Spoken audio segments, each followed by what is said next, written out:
माझं नाव गणेश अच्युतराव पवार, राहणार मोठेगाव तालुका रेणापूर. आम्ही बोर पाडला होता एक 4 दिवसापूर्वी.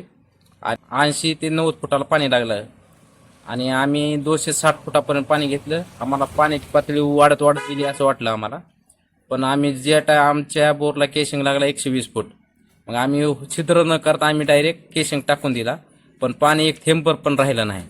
नंतर आम्हाला समजलं की खाली पाणीच लागलं नव्हतं. ते आम्हाला नंतर कळालं की बोर चार्जरची टीम आहे आणि त्यांनी आम्ही संपर्क साधून बोलून घेतलं आणि त्यांनी रात्री फोन केल्यानंतर सकाळी आम्हाला लगेच सर्व्हिस येऊन दिली त्यांनी.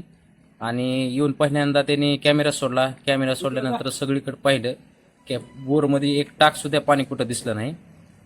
पार 260 फूट माझं बोर खुलं होतं, तेवढ्यापर्यंत कॅमेरा सोडला पण कुठं टाक दिसलं नाही. शेवटी त्यांनी बोर चार्जर ते मशीन त्यांनी सोडली. मशीन सोडून 5-7 छिद्र घेतल्यानंतर पाणी लगेच 80-90 फुटाला पाणी लगेच बाहेर आलं आणि चांगल्या प्रकारे त्यांची सर्व्हिस बी आहे आणि चांगलं आवडलं मला त्या गोष्टी.